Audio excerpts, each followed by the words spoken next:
मरहबा माहे रमजान, मरहबा माहे रमजान, मरहबा माहे रमजान। एक साहब ने पूछा है कि इंडिया पाकिस्तान में ईद उल फित्र की सूरत हाल क्या है। जवाब अर्ज है कि 20 अप्रैल बरोज जुमेरात को इंडिया में चांद को चाहिए 3 डिग्री, बर्मा में चांद को चाहिए 2 डिग्री, बांग्लादेश में चांद को चाहिए 3 डिग्री, कराची में चांद को चाहिए 3 डिग्री, पेशावर में चांद को चाहिए 3 डिग्री, नेपाल में चांद को चाहिए 3 डिग्री और अफगानिस्तान भी चांद की चाहिए सिर्फ 3 डिग्री। 3 डिग्री में चांद नजर नहीं आता। इसलिए 20 अप्रैल बरोज जुमेरात को किसी हाल में चांद नजर नहीं आएगा। फिर दूसरी बात है कि इसी 20 अप्रैल को ग्रीनिच टाइम के एतबार से 4:16 पर सूरज ग्रहण भी है और सूरज ग्रहण के दिन चांद नजर नहीं आता।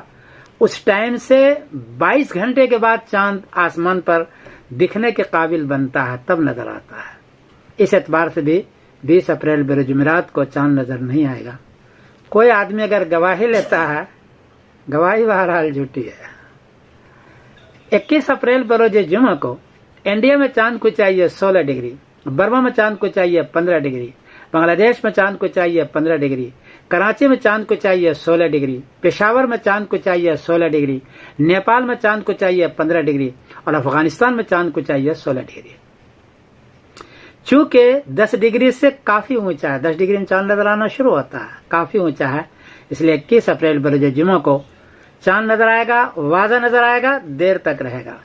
और 22 अप्रैल बरोज शनिचर को इस सारे खित्ते के अंदर बर्मा से लेकर के अफगानिस्तान तक, बल्कि आगे तक 22 अप्रैल बरोज शनिचर को ईद उल फित्र होगी इंशाअल्लाह अज़ीज़।